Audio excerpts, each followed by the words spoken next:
Bom dia a todos e todas, sejam bem-vindos a mais uma TPC de Ciências Humanas. Hoje vamos terminar a nossa sequência de pautas sobre a educação das relações étnico-raciais, trazendo então a história e a cultura indígena. Então vamos dar início falando um pouquinho sobre legislação, preconceitos, desconstruindo paradigmas e falando também, sobre como que a gente pode perceber, o ser indígena hoje. Fiquem comigo, sejam bem-vindos.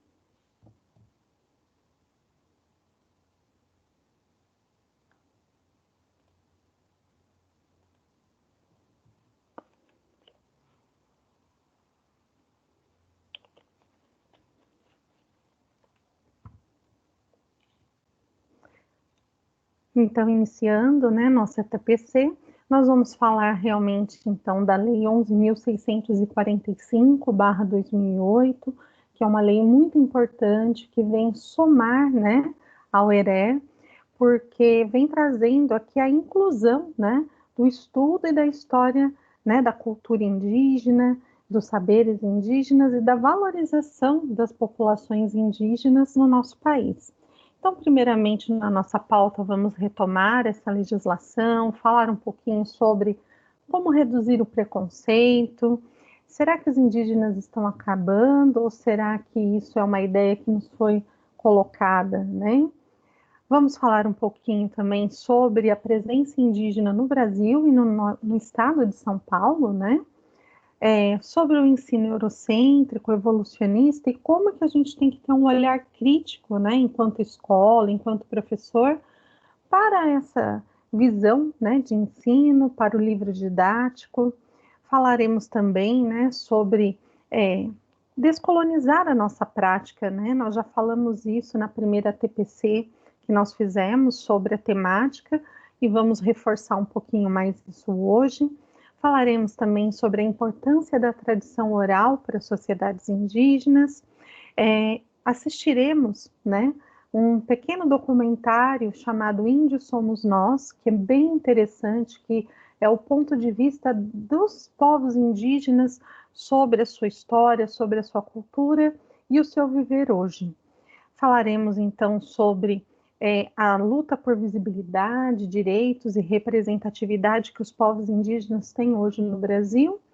Retomaremos também as habilidades do currículo, e como que essas habilidades dialogam com o ERE, especificamente voltadas para a cultura e história indígena.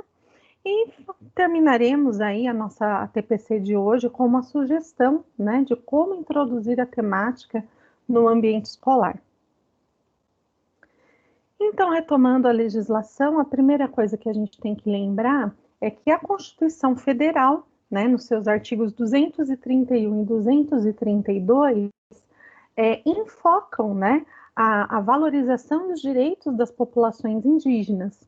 Então, no artigo 231, nós vemos que foram reconhecidos aos índios, então vocês percebam, se usa, na própria Constituição Federal a terminologia índios, mas depois a gente vai falar um pouquinho sobre isso, sua organização social, costumes, línguas, crenças e tradições, e os direitos originários sobre as terras que tradicionalmente ocupam, competindo à União demarcá-las, proteger e fazer respeitar todos os seus bens. Esse parágrafo, ele vai falar sobre direitos, sobre terras, sobre os valores indígenas que há 520 anos atrás ninguém pensava, em defender, em colocar, como um marco legal. No artigo 232, salienta: os índios, suas comunidades e organizações são partes legítimas para ingressar em juízo em defesa de seus direitos e interesses, intervindo o Ministério Público em todos os atos do processo. e as organizações e movimentos indígenas provocaram e contribuíram para a criação de políticas públicas em várias esferas. Então, no artigo 232, fala do papel do Ministério Público como defensor e representante dos indígenas em relação aos seus direitos frente ao Estado. No caso, a gente vai lembrar, né, que a Lei 10.639, né, de 2003, ela vinha trazendo, né, a obrigatoriedade do trabalho, né, curricular, né, dessa ação curricular do ERER, trabalhando a temática da história e da cultura afro-brasileira, né, e indígena. E aí, o que a gente vai perceber? Que com, né, o passar do tempo, essa lei, né, que vai alterar ali a Lei 9.394 de 96, que é a nossa LDB, ela vai ser reformulada.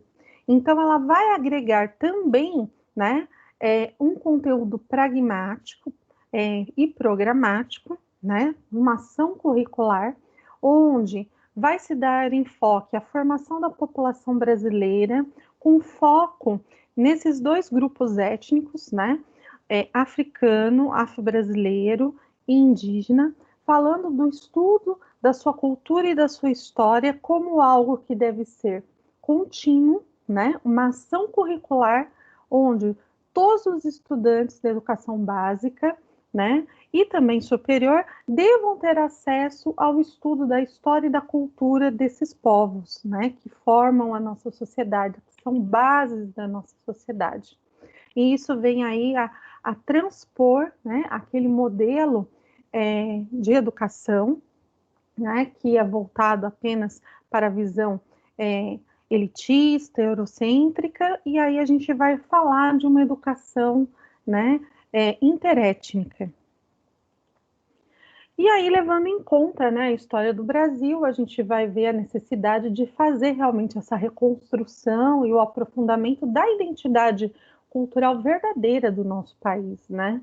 Então, realmente, essa lei 11.645 de 2008, ela substitui a lei 10.639, que já previa a obrigatoriedade, né, do estudo, né, e do ensino da história da cultura afro-brasileira em todas as escolas públicas e privadas, e aí vai trazer com a lei 11.645 a implementação também do estudo e da cultura, né, da história indígena brasileira. E isso é muito importante, porque quando a gente fala realmente em reduzir preconceitos, né, em superar essas barreiras, né, de desigualdade, o que nós podemos pensar?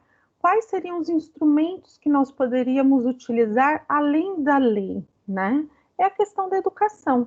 É a gente realmente gerar novas ideias, novas atitudes, tanto no nível individual quanto coletivo. Isso só se dá através do quê? De informações corretas, contextualizadas, onde a gente veja realmente no nosso cotidiano mudanças de atitudes, mudanças que realmente estão ali pautadas em conhecimento, em dados concretos, e que façam com que as novas gerações e nós também tenhamos aí condições de superar, né, essa desigualdade, esse preconceito e essa discriminação que foi instituída como um projeto elitista, dominante, né, ao longo de toda a nossa história a partir da colonização. E aí a gente tem que pensar que, por outro lado, a explicitação dos mecanismos do preconceito e discriminação devem nos levar a analisar, então, não só as nossas atitudes individuais, mas também as práticas coletivas. É o que a gente falou na nossa última TPC. Descolonizar até mesmo, né, a nossa fala, né, o nosso discurso, ações do cotidiano, através do quê? De mudanças de atitude, do conhecimento.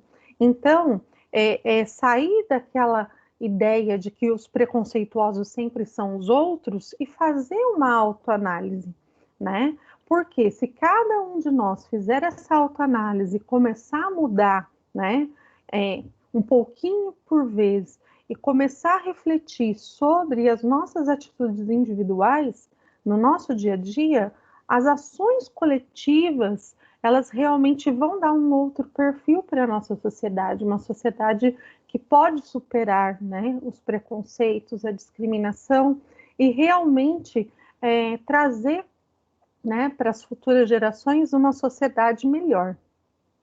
Essa parte que nós acabamos de falar, ela está inclusive no livro A Temática Indígena na Escola. Eu vou deixar como material, né, de apoio que vocês podem estar aí fazendo, né, depois aí a leitura. Tem várias citações, indicações bibliográficas, referências, links que eu vou deixar no final nas nossas referências para aprofundamento e pesquisa. Uma outra ideia que a gente tem que começar a parar para pensar também é que muitas vezes se fala, né? Os indígenas estão acabando, é coisa do passado. Por quê? Como nós, na maioria das vezes, vivemos em grandes centros urbanos, né? Nós acabamos não tendo tanto contato com pessoas, né, indígenas, com populações, com a cultura indígena. Então se cria uma falsa ideia de que os indígenas estão acabando, como se fosse algo do passado, mas são sujeitos reais, presentes, que têm todo o direito de participar da nossa sociedade, tendo assegurados os seus direitos, né? Individuais, coletivos, culturais. Mas se a gente parar para pensar e fazer uma comparação, lá em 1500, a quantidade de povos indígenas, de população em termos de indivíduos que existiam, com a atualidade, com certeza os números são muito menores. Mas a gente tem que parar e pensar, né? Será que realmente a população indígena acabou, né? Ou será que a cultura e a sociedade indígena também não vem se modificando, não vem realmente agregando e também nos doando muito da sua cultura, dos seus saberes? E a gente, quando fala, né, em sociologia, a questão da cultura, a gente sempre tem que lembrar, né, que a cultura de um povo, ela é viva e ela está sempre em constante transformação, né? Então, se a gente pensar nos dados, né, vamos pensar no censo de 2010. No censo de 2010, registrou ali, em termos de número total de indivíduos, 817.900 indígenas distribuídos no nosso país em mais de 300 etnias, muitas delas com altas taxas de crescimento. Só que a gente tem que pensar, né, que nos anos 80 se falava em desaparecimento, né, das etnias, extermínio, né, dos povos indígenas, e aí a gente para refletir a que interesses, né, essas citações serviam? Será que era interesse de quem? Né, de que grupos falar que não existiam mais povos indígenas, que as etnias estavam desaparecendo? Será que isso não interessava a grupos que queriam se apropriar de terras indígenas para exploração de minérios, madeireiras, para a expansão do agronegócio? Porque se eu falo que eles não existem mais, se eu trago eles para um cenário de invisibilidade, então eu não sou obrigado a assegurar os seus direitos. Então isso é uma reflexão que eu trago para que vocês façam neste momento. A gente, então, não pode falar em desaparecimento, né? Nem demográfico e nem cultural. O que muitas vezes nós não temos é a divulgação, né? Realmente pela mídia, pelos meios gerais de comunicação, dessa população indígena, do que ela faz em termos de luta para assegurar esses direitos e representatividade. Então, esse é o foco maior da nossa formação de hoje. Então, realmente é muito importante que a gente dê essa visibilidade tão merecida, né, às populações indígenas brasileiras, que nós realmente apoiemos, né, essa luta por direitos, cidadania. E aí, como que a gente pode fazer isso? Apoiando, né, e dando a importância devida ao ERE, né, a educação para as relações étnico-raciais. Por quê? É a partir desse nosso trabalho conjunto que nós vamos conseguir aí quebrar paradigmas, desconstruir os estereótipos e ajudar, né, de maneira coletiva, social, cidadã, aos nossos concidadãos indígenas. E quando nós falamos da presença indígena no Brasil, né, e no estado de São Paulo, a gente tem que parar e pensar, né? No Brasil, os dados mais recentes são desse censo de 2010. Então, lá apontavam 817.900 indivíduos. Será que hoje essa população aumentou ou diminuiu? Nós não temos dados atualizados até o momento. Daquele total, em 2010, 36,2% dos indivíduos residiam em áreas urbanas e 63,8% nas áreas rurais. Desses povos indígenas em aldeias, né, nós temos 305 povos e falando 274 línguas distintas. Então, vocês percebam a complexidade e a diversidade cultural e linguística das populações indígenas do nosso país. E quando nós falamos no estado de São Paulo, eu peço que vocês se atentem para a questão dos núcleos, né? Nós temos aí 13 núcleos de população indígenas, né, em terras indígenas do nosso estado, 5 etnias, a Krenak, a Terena, a Caigangue, Tupi, Guarani. E se vocês observarem, a maior parte das populações indígenas do nosso estado estão na região leste do nosso estado, né? E alguns focos na região central. Vocês percebam que onde a fronteira agrícola ela é maior que a oeste paulista, vocês percebam que a quantidade de terras indígenas é praticamente mínima. Nós temos aí somente 3 focos, né, maiores de terras indígenas, que é o foco número 10, que é a região, a terra indígena Araribá, a 11, que é a Vanuíri, tá? Que nós vamos ter ali a representatividade, né, da região. Inclusive, lembram, né, da formação da EFAP, que trouxe ali, né, o Museu Índia Vanuíri, na cidade de Tupã, que é uma referência da cultura, e também nós vamos ter ali, né, a terra indígena. No mais, vocês vão perceber que a maior parte, né, das terras indígenas estão no litoral, né, do nosso estado. E aí a gente percebe a importância de nós termos aí o conhecimento do Heré para fortalecer realmente o respeito, né, o conhecimento e o respeito da cultura, da história e dos direitos desses povos indígenas no nosso estado também. Em relação ao censo do IBGE de 2010, nós vamos perceber que a população do nosso estado, ela contava com 37.915 indivíduos.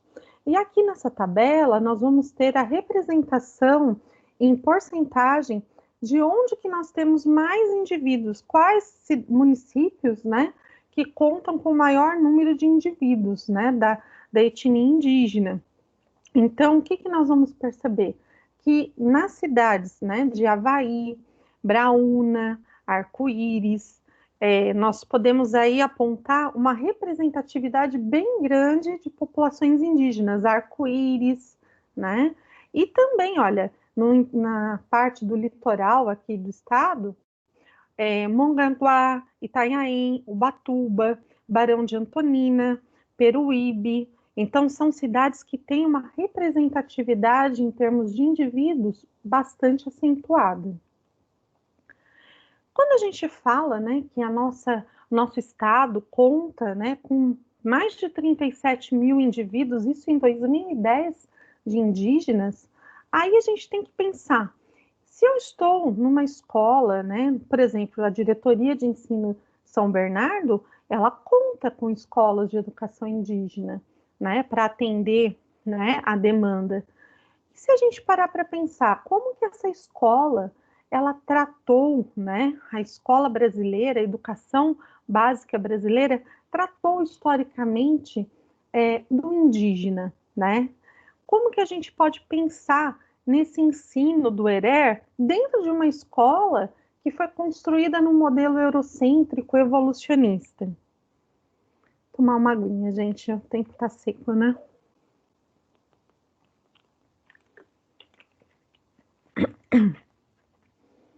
Então, a gente tem que pensar que o modelo de educação que foi implantado desde o período colonial foi pautado no modelo eurocêntrico, reforçando estereótipos, preconceitos. Desculpa. Mas, quando a gente fala de um país, né, que é tão multicultural, com tantos povos diversos, línguas diversas, como é o nosso país, que tem uma realidade cultural de comunidades indígenas que tem reivindicado maior representatividade nesse contexto, não tem como falar numa educação mais que seja eurocêntrica, pautada no evolucionismo. A gente tem que superar essa visão que está já ultrapassada. Então, a gente tem que pensar numa educação que valorize, né, esse contexto multicultural de formação do nosso país e que possa promover, né, a igualdade de direitos, a superação dos preconceitos através de um trabalho interdisciplinar. Então, a gente vai fazer uma mudança profunda na estrutura educacional, né, da escola brasileira, da sua missão, da sua forma, né, de estruturar a educação. É fácil? Não, é um grande desafio, principalmente quando a gente pensa, né, no material didático. Por quê?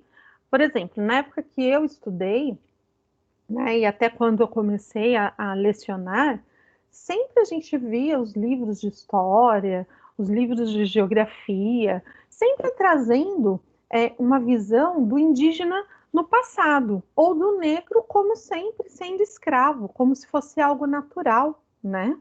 E a gente tem que pensar como desconstruir essas ideias, né, que muitas vezes estão ali nas obras de arte, né, do período colonial, que a gente trabalha com as ilustrações, com a leitura de imagem, mas tem que ter esse olhar crítico também para os textos. Então, é trazer do passado para o presente, né, a população indígena com um papel que não seja secundário, mas de protagonismo, né, ressignificando o seu papel na história e, ao mesmo tempo, fazendo uma conexão com a TPC passado, desconstruindo aquela ideia de naturalização de que o negro é escravo, né? Que o negro ele só existiu na história do Brasil enquanto escravo.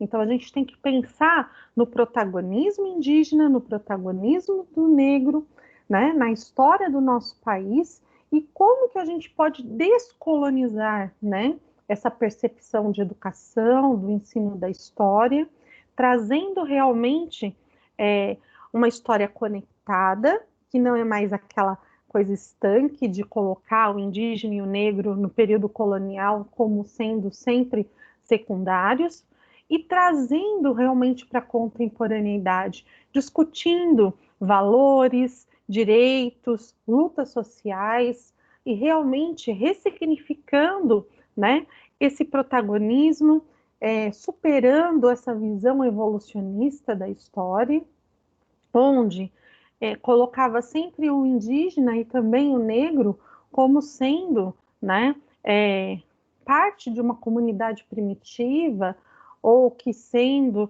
sempre inferiores na escala evolutiva biológica.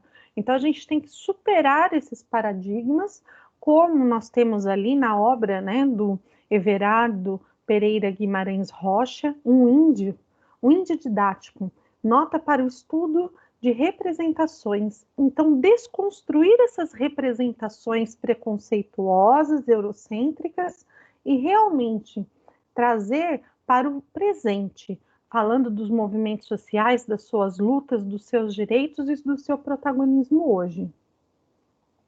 Por quê? Porque nós temos sempre o problema dos equívocos, seja no material didático, seja nas produções cinematográficas, na própria TV.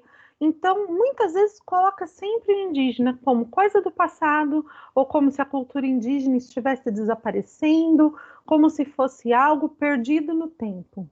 Então, o primeiro problema é justamente situar o índio, aqui eu coloquei entre aspas, porque a gente vai falar sobre a questão de que essa terminologia ela está superada, né?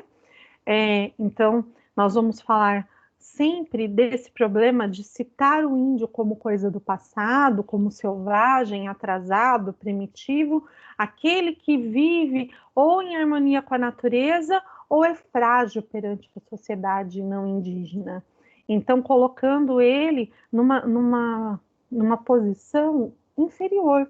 Isso é um grande equívoco. Outro problema é que essas visões são muito generalizantes, então nega a diversidade dos povos. Vocês viram que nós temos aí mais de 270, né, línguas faladas pelos povos indígenas, e no documentário vocês vão ver bastante essa diferença de aspectos culturais. A sociedade indígena ela tem uma complexidade cultural muito elevada. E quando a gente fala realmente do livro didático, né?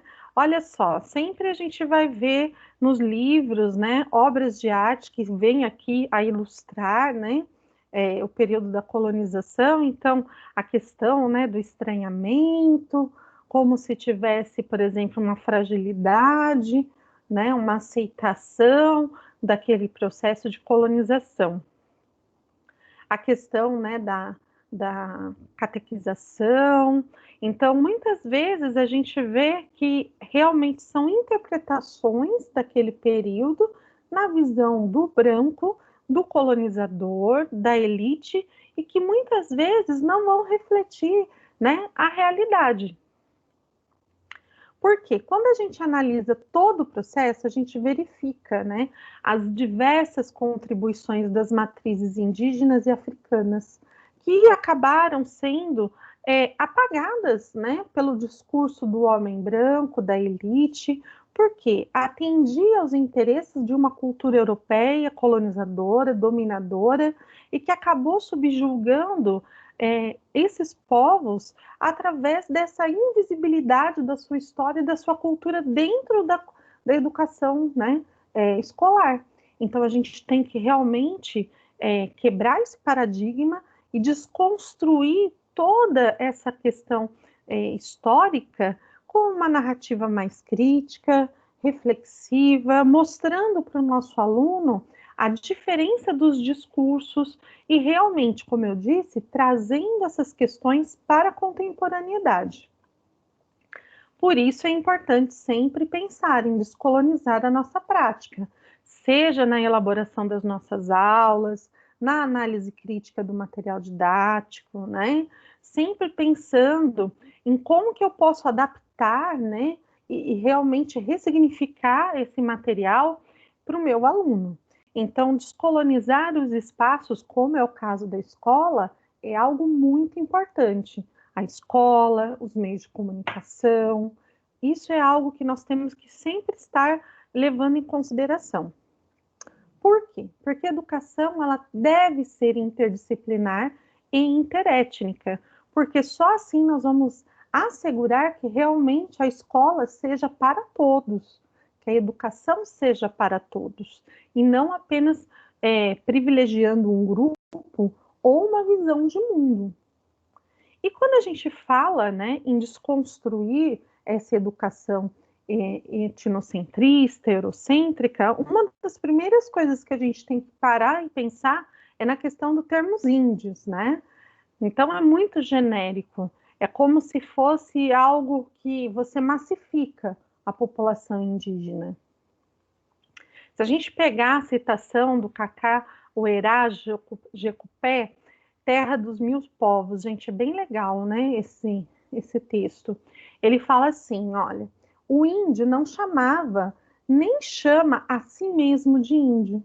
O nome índio veio trazido pelos ventos dos mares do século XVI, mas o espírito índio habitava o Brasil antes mesmo de o tempo existir e se estendeu pelas Américas para mais tarde exprimir muitos nomes. Então, vocês vão lembrar que o termo índio, ele foi trazido, né, pelo colonizador, de maneira equivocada. A gente faz referência àquele episódio do Cristóvão Colombo, né, que procurava chegar às Índias, e teve todo aquele equívoco. Então você tem uma denominação genérica para a população autóctone, né, da América, do continente, como sendo, de maneira geral, todos índios. E aí a escola tem que se afastar dessas visões, né, generalizantes, simplificadoras. Por quê? Como toda cultura, a indígena, ela é viva, ela é dinâmica, ela se renova constantemente. O indígena absorve a cultura do não indígena e a reinventa, ressignifica seus saberes e se transforma, mas também influencia e modifica a sociedade não indígena em intensidades variáveis. Vocês vejam aqui, né, tem aqui uma imagem de um programa sobre educação e cidadania que trouxe a pauta: indígenas lutam pelo reconhecimento de seus direitos. Então, vocês percebam que nós temos vários movimentos indígenas articulados que hoje agregam, inclusive, povos que no passado eram rivais, lutando coletivamente pelo reconhecimento de seus direitos, pelo seu direito de existir e de ser representado, né? Seja em questões legais, o direito à terra, o direito à saúde, educação e a sua religiosidade. É o direito de existir, né? E aí, quando a gente fala cultura, estereótipos, religião, crendices, rituais, usos, costumes, vocês percebam a diversidade, né, que nós temos da população indígena e que nós realmente temos que conhecer para desconstruir os estereótipos. Aqui, né, eu coloquei só algumas das etnias dos povos, né, que nós temos indígenas no nosso país. São muitos. Então, vocês percebam que é uma diversidade imensa. Então, se a gente conhecer cada vez mais, né, a história, a cultura dos povos indígenas, nós vamos ter subsídios para trazer para o nosso aluno uma discussão sobre uma escola que quebra essa barreira, né, da visão única da história, como disse a Chimamanda, né, no vídeo que nós assistimos anteriormente. E essa sociedade, muitas vezes, ela foi colocada, né, num estágio visto pelo homem branco, pelo colonizador, como uma sociedade selvagem, primitiva. Por quê? Por conta da questão da não escrita, de muitas vezes sociedades ágrafas. E aí a gente vai fazer um resgate, que muitas vezes esses povos eles não tinham realmente a necessidade de uma escrita, dada a importância da tradição oral, né, para essa sociedade. Porque a oralidade, ela era realmente, e é ainda, um instrumento de manutenção da memória, transmissão de conhecimentos, de valores, atitudes, acumulados aí em milhares de anos. E isso se faz, né, essa transmissão desses valores, de toda essa riqueza cultural, por meio das narrativas, passadas de geração para geração. Coisa que muitas vezes nós, na sociedade ocidentalizada, né, europeizada, o que a gente vê? Realmente uma desconexão entre as sociedades, né, onde você tem um distanciamento de gerações, né, que nas sociedades indígenas nós não vemos. Você tem essa valorização da ancestralidade, das narrativas, do diálogo entre gerações. E se a gente pegar aqui a citação, né, do livro Vozes Ancestrais, Descontos Indígenas, do Daniel Munduruku, da editora FTD, ele fala: as diferentes migrações indígenas também são responsáveis pela diversidade de línguas faladas em território brasileiro, considerando que esses povos já trouxeram consigo das terras de origem muitos idiomas diferentes. Essas línguas foram ainda se modificando ao longo do tempo, como acontece com todas as demais em todo o mundo.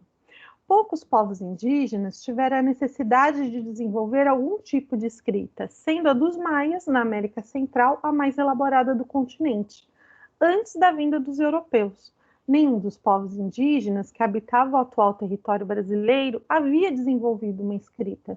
Muita gente pensa que um povo que não usa a escrita não tem como conservar conhecimentos importantes, nem registro dos fatos históricos e tampouco desenvolver uma literatura.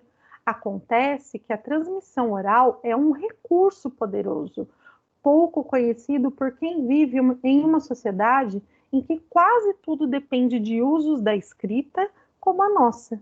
Então, vocês percebam que o Munduruku, ele está trazendo aqui a ideia da diversidade linguística devido a essas migrações que ocorriam, a essas trocas culturais e a necessidade de assegurar a continuidade da história e da cultura indígena para as futuras gerações através dessas narrativas, né, passadas de pai para filho, dos anciãos para os mais jovens. Aqui tem uma charge, né, que ilustra bem isso. Comigo, milhares de ancestrais. Por quê?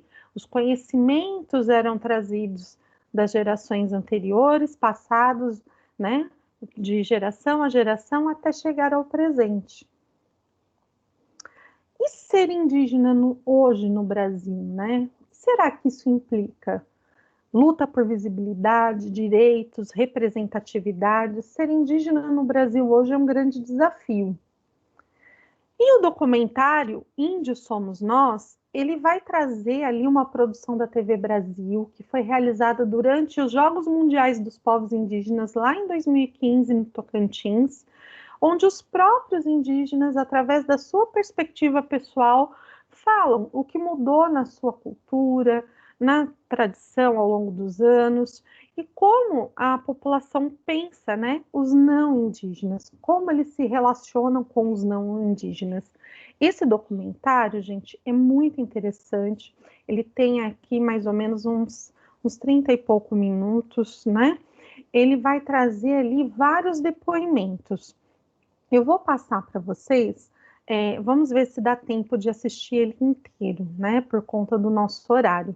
Mas é um documentário muito interessante, que vale a pena passar para os nossos alunos, até mesmo para fazer a desconstrução desses paradigmas. Vamos ver se eu consigo abrir aqui para nós. Só um minutinho.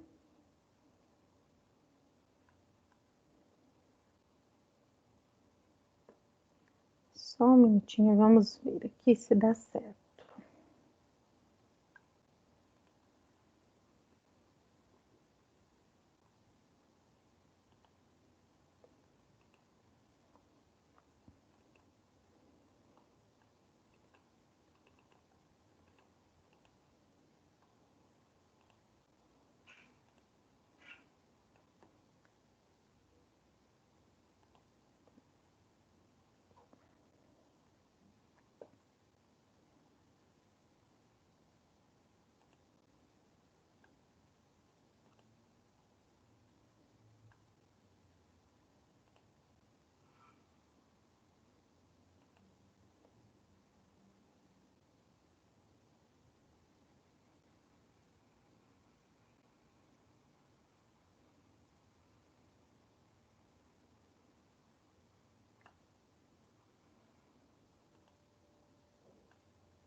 Ainda hoje tem pessoas no Brasil que acham que índio não existe mais, que não existe mais índio no Brasil. É como se fosse uma lenda.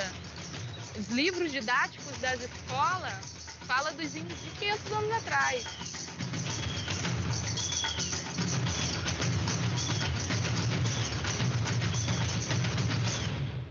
O outro pensa que só existe uma cultura só indígena, mas na verdade existe várias culturas indígenas diferentes, a língua, a dança. E existe no Brasil mais de 223 povos. Eu sou do povo Guajajara.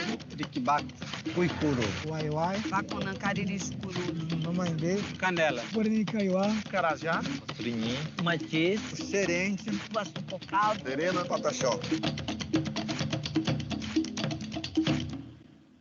O que me faz ser indígena é o fato de eu reconhecer de onde eu vim, de eu defender quem eu sou. Eu posso ser uma repórter, um jogador de futebol, né? Eu posso ser tudo que eu quiser sem deixar de ser índio.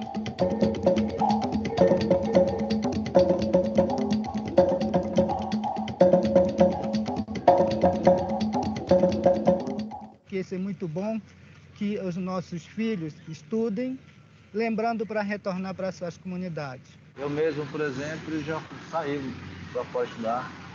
Terminei a minha faculdade, voltei de novo e eu continuo trabalhando, ajudando as crianças. É na escola que as nossas crianças começam a aprender a história do mato, aprender os nomes dos animais, aprender as principais raízes e folhas e caules que dão resistência para o nosso corpo. Quer dizer, medicamentos da floresta.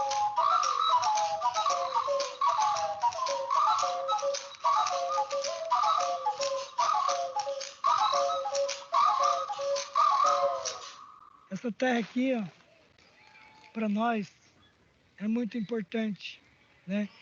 Dela sai a vida, dela sai o alimento, dela nós pedimos para o Tupã-Guaçu, nosso Deus, mandar chuva para que as sementes nasçam, cresçam e venham alimentar nossa comunidade. Todo ano nós fazemos a roça, né? Tem uma roça comunitária e tem uma roça que é individual. O guerreiro que quer cultivar alguma coisa por o seu próprio consumo, para sua família, ele planta. Ele faz a roça, planta mandioca, planta batata doce, inhame, planta melancia, ou planta abóbora. Tudo isso ele planta. gente que planta mandioca, né? Aí faz aquele farinha, né? Torrado, feita pela avó da gente, da mãe da gente. Cauim, ela é uma bebida, né, tradicional, que é feito com a mandioca, né? Mandioca própria para poder fazer, que ela é cozida, né? Aí depois é pilada num pilão, principalmente os mais velhos têm esse domínio, né? Eles falam que tem que ter uma ciência para poder ele ficar bom, né? Ficar preparado, né? E aí passando 2, 3 dias ele começa a fermentar, né? Como se fosse bebida alcoólica mesmo, né? Nós fazemos o beiju, o riri, a tapioca, o curumba. Comemos muito a mandioca. Nós plantamos a mandioca, o milho e a batata doce e a banana verde. Lá dia a dia, em primeiro lugar, tem que trabalhar, né, na roça, importante, né? Pescar também. Pescar para alimentar, cuidar das famílias. Esse aqui é nosso trabalho. E fora isso também fazer o artesanato, fazer bandeira de banquinho, todos que a gente tem. Colar que eu tenho aqui, concha. Esse aí é o mais valioso para nós, esse aqui, né? Tudo que a gente faz. Essas penas aqui são de garça. Essa amarela aqui que você está vendo é da arara amarela. Né? Esses colares de sementes são geralmente as mulheres que lixam a lixeira e terço tupum também. E essas bagas também são as mulheres que fazem. Né? E esses materiais são as mulheres que fazem. Geralmente são as mulheres que fazem. Né? E os cocares também são nós, os homens, que fizemos. Até a tiara aqui também, que esse de cima aqui que você está vendo aqui, esse aqui são nós que fizemos, os homens que fazem. É assim, as mulheres trabalham mais com artesanato, os homens mais para caça. Mas atualmente está acontecendo de todos fazerem a mesma coisa, tanto trabalha quanto caça, quanto faz o artesanato, tanto homem quanto mulher trabalha com artesanato. Não tem mais tanta caça, né? Porque existe também a reserva, tem muitos lugares que foram queimados, né? A roça também não dá mais tanto retorno. A pesca, o rio também não tá lá essas coisas também. Então, eles acabam ficando dependentes do comércio de fora. Ficou mais difícil para nós, até por o dia de hoje, porque muitos brancos pulseiros fazem invasores nas nossas áreas e até agora as caças estão meio difíceis de a gente sobreviver. Agora não tem nenhum beiju na aldeia, vamos falar a verdade, porque a gente come mais bolacha do que o beiju, né? Então eu não vou mentir para vocês, porque a nossa convivência já está mudando, o nosso hábito está mudando.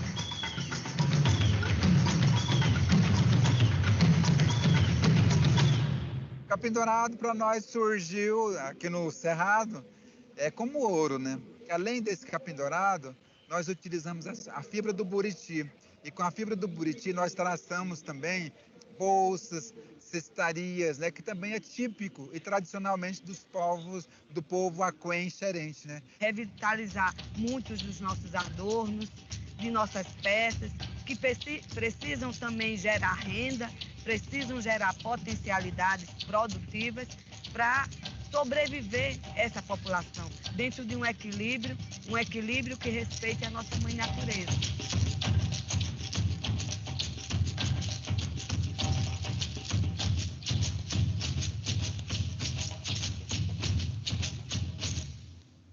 Existe mais de 200 línguas diferentes aqui no Brasil. 80 Uiçapá, Tabata, Cuicuru.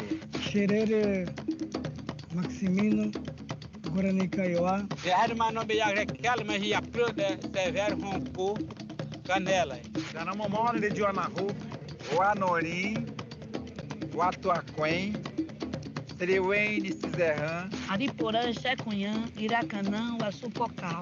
Querer, Zahu, Enuma, Iwaterrara, não? Inidibene, Bepcaruinti. Cortu, a Raoni Pataxó. Eu falo a língua Macro-G, que é uma língua que o tronco linguístico é diferente, né, de português e outros.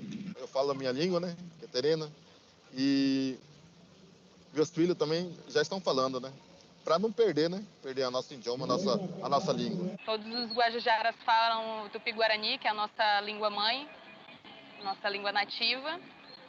E eu acredito que são um povo forte, né, por manter a tradição.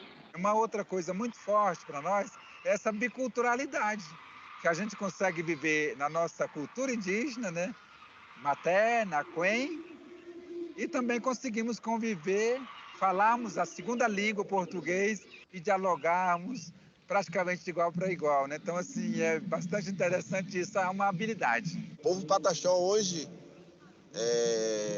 tem a sua cultura ainda bastante forte, né? Uma das nossas maiores lutas é o processo de colocar em prática a língua materna, né? Que é o Pachurran, né? A língua do povo Pataxó. É difícil, né? Porque hoje a gente vive num mundo de muitas culturas, né? Principalmente cultura que são culturas predatórias, né? Que entra no mundo capitalismo, né? No mundo tecnológico. Aí vai cada vez mais mudando as coisas, a convivência do povo em dia a dia. Da mesma forma que eu posso ter acesso a computador, celular, televisão, tudo, e eu posso usar isso a favor da minha cultura. Na cultura do homem branco tem muitas coisas que são importantes para a nossa cultura indígena. Por exemplo, a educação é bastante importante para a gente. Agora, nós indígenas, nós precisamos entender que nós não podemos esquecer as nossas origens, a nossa cultura, ouvirmos os velhos, né, os anciãos, as anciãs, as parteiras, e esquecermos disso recebendo toda uma doutrina através da doutrinação dessas culturas do homem branco, né?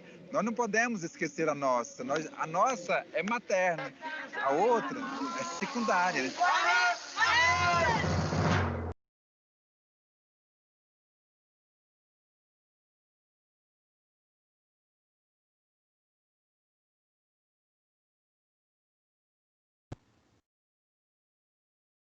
Então, pessoal, A gente tem que realmente pensar, né, nesse documentário, não dá para a gente passar ele inteiro, porque o nosso tempo não permite, mas fica aqui, né, como sugestão para que vocês realmente possam assistir, expandir, né, esse conhecimento com os nossos alunos, percebendo, né, na fala deles a questão da necessidade, né, de buscar, né, a bicultura, né, realmente ter esse trânsito, né, fluido entre a cultura indígena e a cultura não indígena, até como uma estratégia de sobrevivência, a questão do comércio, a luta para defender os seus direitos e a terra, né?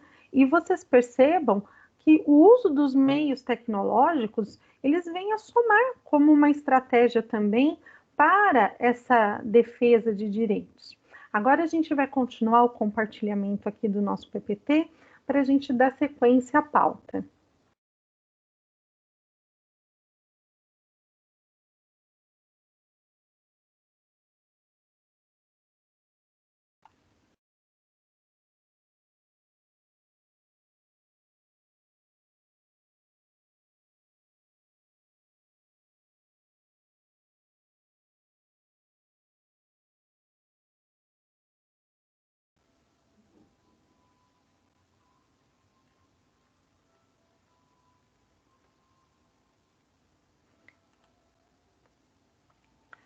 Então, nós estávamos, né, aqui na parte do documentário, né, Índio Somos Nós.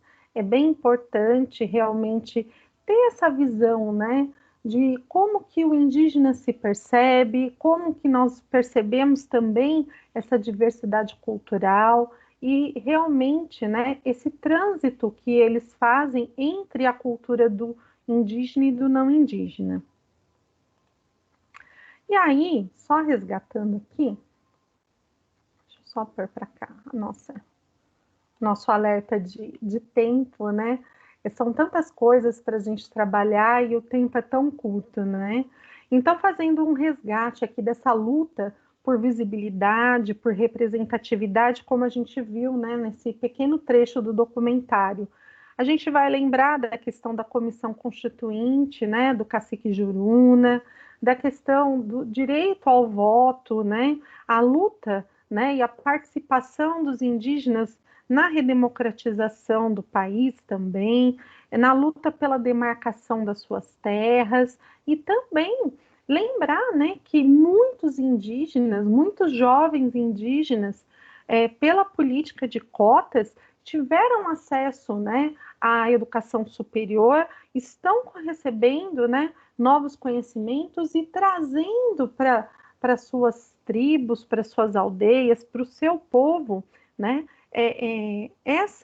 esse conhecimento que pode melhorar ali a sua vida, né, em comunidade, em relação à medicina, à enfermagem, né?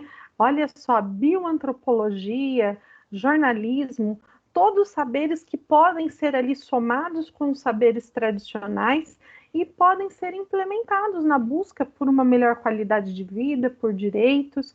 Aqui nós temos, né, uma imagem que mostra justamente, né, a Associação dos Povos Indígenas Estudantes da Universidade Federal do Pará e a importância, né, do acesso à universidade, né, através do sistema de cotas, né, para a gente realmente dar a oportunidade, que é um direito de todos, né, ao ensino. Continuando aqui, nós temos outra imagem que mostra, né, os movimentos indígenas lutando, né, pela demarcação das suas terras, né, pela realmente o respeito à Constituição, aos artigos 231, 232, falando um pouquinho, né, sobre esse papel hoje, o ser indígena na sociedade brasileira, então envolve, né, a luta pelo cumprimento das leis, a demarcação de terras, a importância da terra para a continuidade, né, das populações indígenas, e também a gente vê muitos retrocessos, a luta contra os retrocessos, e é o que mais a gente tem visto hoje, né, nos jornais, a questão do não respeito à demarcação das terras e aos direitos indígenas. Então, é uma luta muito importante.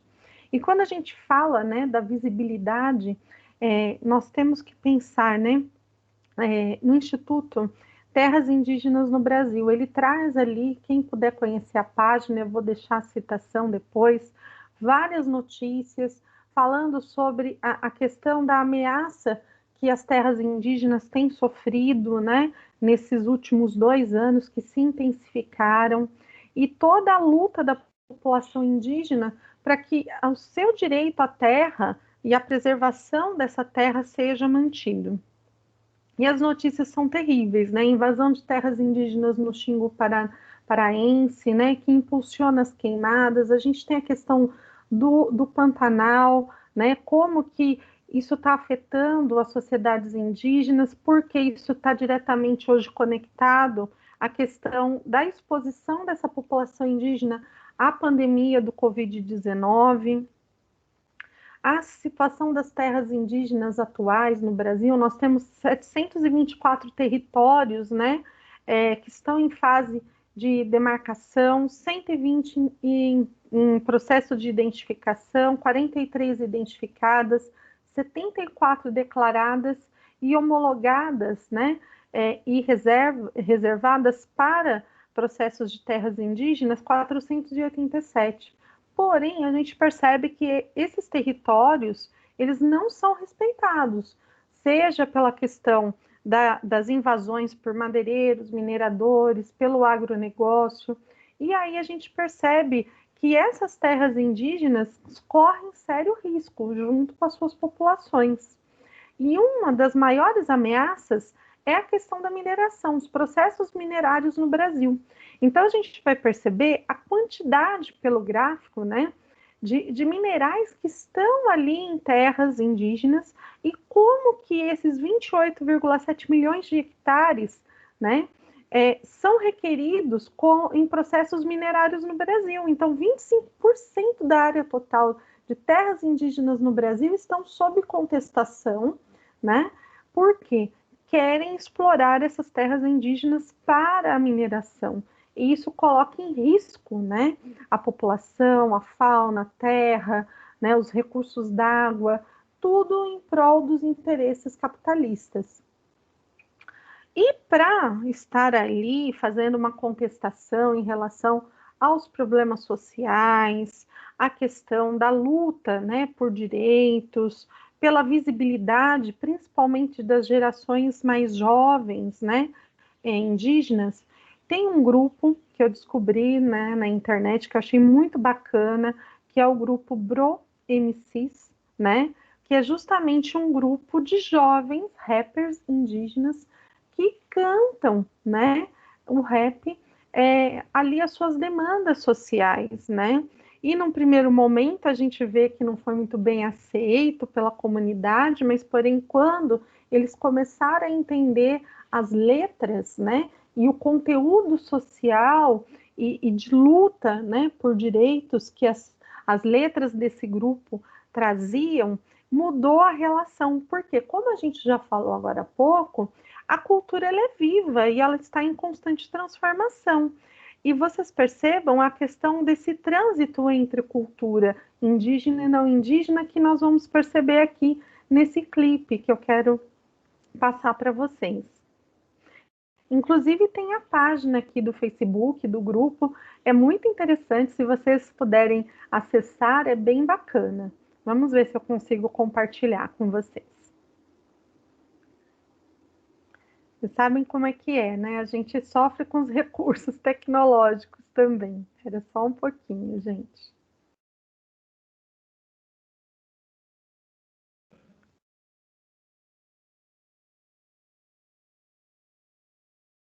Estamos todos ainda nessa fase, né, de aprendizagem tecnológica.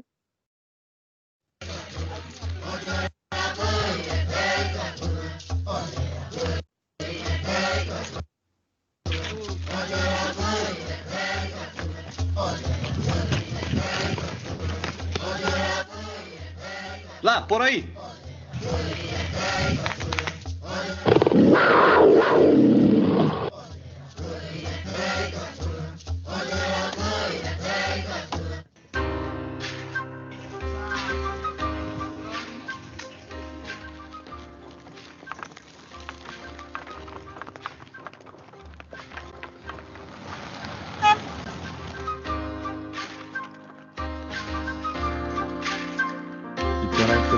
soy muy lindo.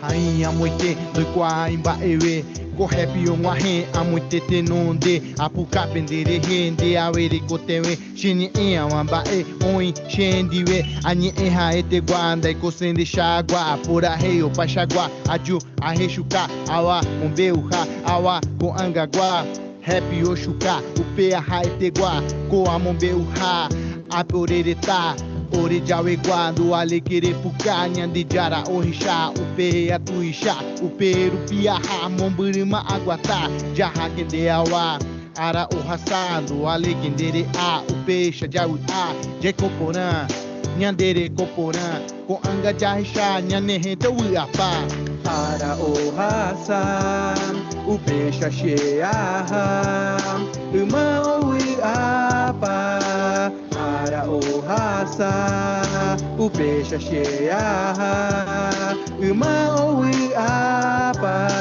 uma oui apa. Ara ipoti, reta rente petém, buraqueira ou ewe, ou a oniondiwe, mesmo um peixe auere, o miquente quasewe, e quasewe, só que o perder, jornal POGE, o paixa ole. TVP OJE, o paisha onye oi kwa kwe naui, e kwai ko onyo mi so que reta oi, inye rata oi, do ale renye mbarei, o peixa iwa indere, recha indere kwai, o mi rente ndoi kwai, bom dia, boa tarde, ndoje eiko apau ape, so que aguata, a rapa, rechuca, chembora, repa, joa, rei, daja oi hanenda, indere kwashi, ai kwawa, será para mumbe utarenye e combarei, anrenye enei. Para o raça, o peixe cheia, uma oui apa. Para o raça, o peixe cheia, uma oui apa, uma oui apa.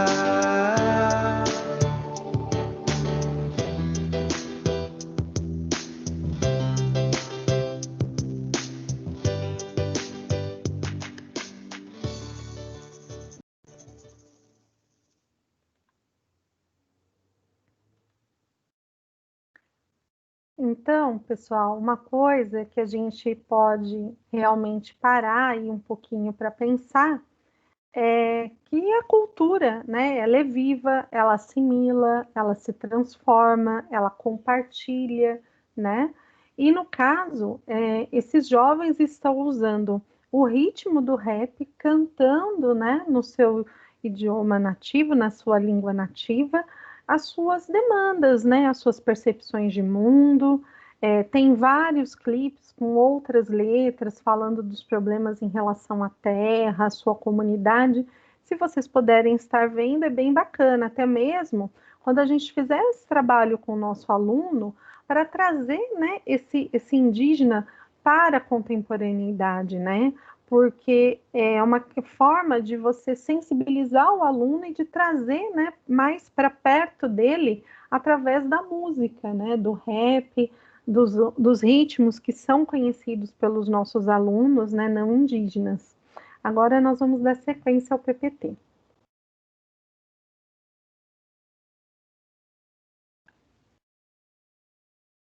Então, esse grupo, né, é bem bacana. Se vocês puderem depois estar, né, pesquisando, tem bastante coisa bacana que eles cantam, né, tanto no idioma nativo deles, quanto também no português, né. Então, são 4 jovens que trazem aí, através, né, da língua guarani, essa mistura, né, com o rap norte-americano. Agora a gente vai falar um pouquinho das habilidades do currículo, né? Vamos passar aqui rapidamente, fazendo um resgate de como que nós podemos trabalhar, né, a cultura e a história indígena dentro dessas habilidades.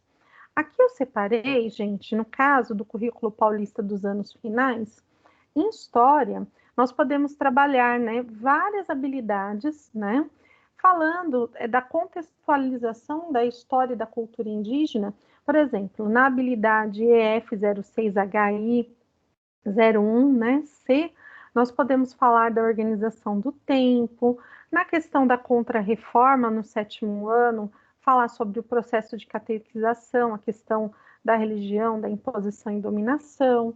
No 8º ano, na HI03, falar sobre a questão da exploração de matérias-primas em terras indígenas, conectando com a Revolução Industrial.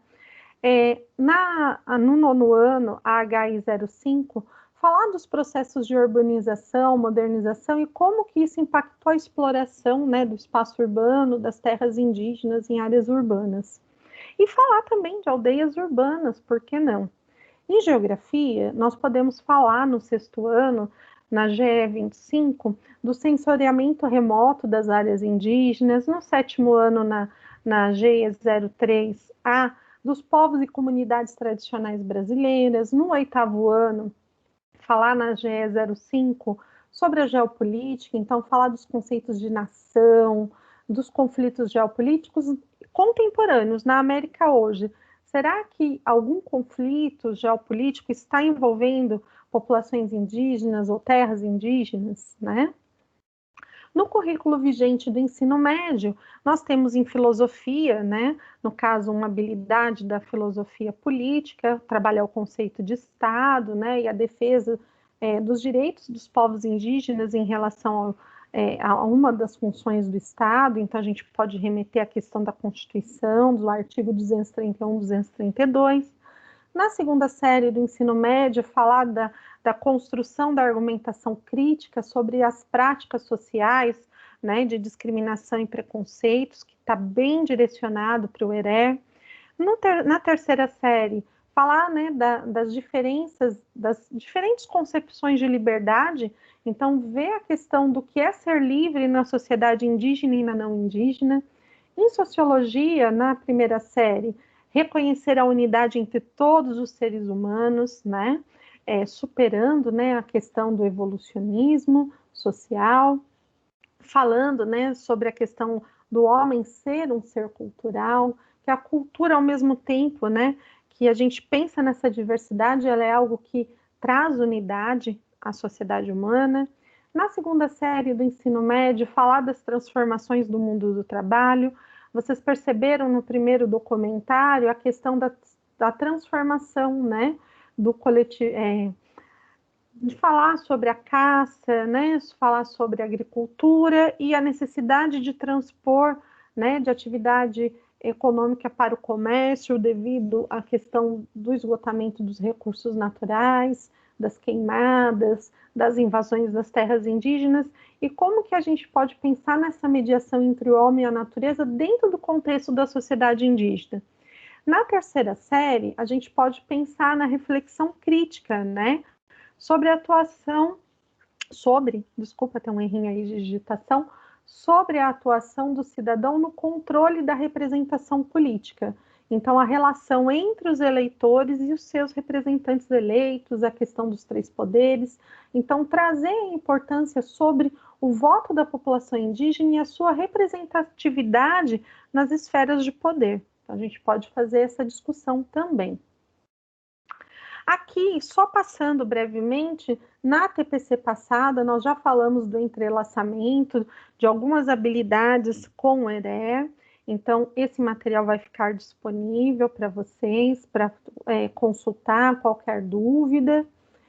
E aí eu trago, né, para a gente estar aqui finalizando a nossa pauta, uma sugestão de como que a gente pode estar aqui introduzindo, né, a temática indígena na nossa escola, como que a gente pode trabalhar isso, né, de maneira fluida, interdisciplinar, conectada ao currículo como uma ação constante, mas ao mesmo tempo, assim como o Dia da Consciência Negra, lá em novembro, a gente pode também dar um enfoque maior para as ações desenvolvidas durante o ano escolar, criando ali o agosto indígena, né?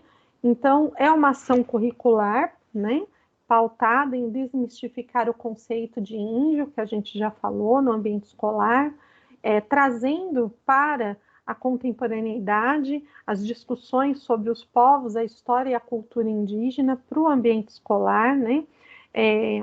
Como uma ação, né, para todas as escolas de educação básica, tanto públicas quanto privadas. E como que a gente pode fazer isso, né, em sintonia com a Lei 11.645?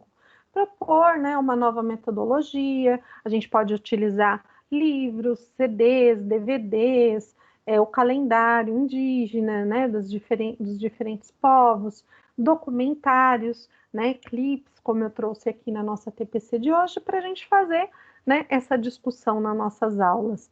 Então, pode ser aí feito um trabalho em parceria com os coordenadores, fazendo essa formação nas ATPCs, né, de tema diverso que vocês têm nas unidades escolares, e está aí trazendo, né, essa temática para o trabalho curricular constante, né, dando aí oportunidade para um maior debate, palestras, né, o uso do recurso do cinema, por que não, né, a elaboração de seminários que podem, inclusive, contar com a presença, né, de convidados indígenas para dar depoimentos, trazer ali realmente uma visão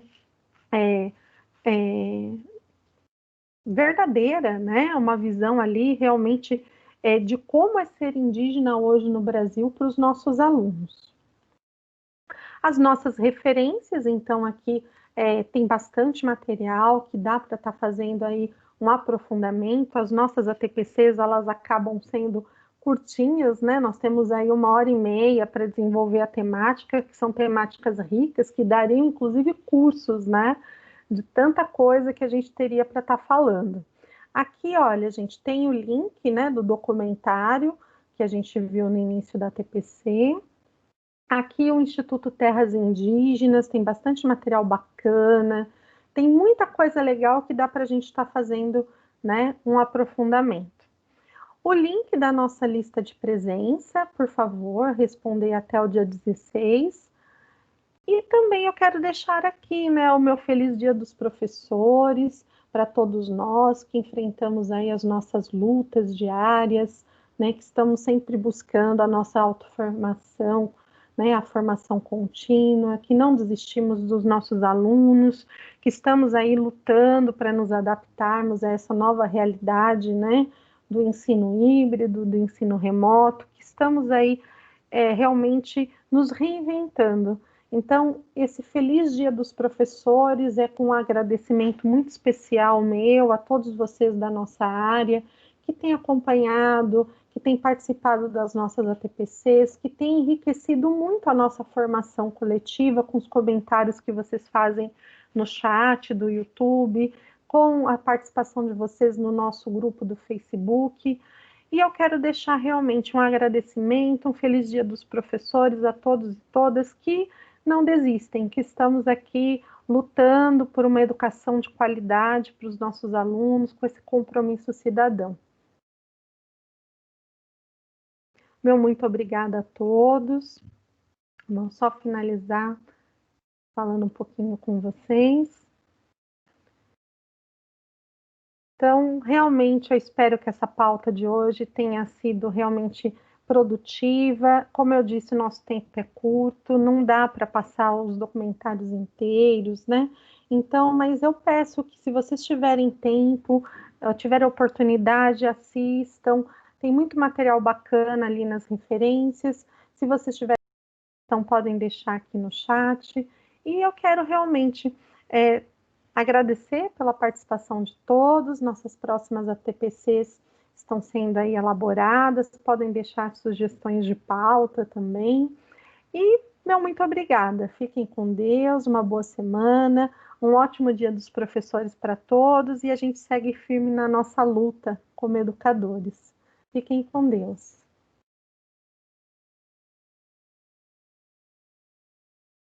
Até a próxima, pessoal.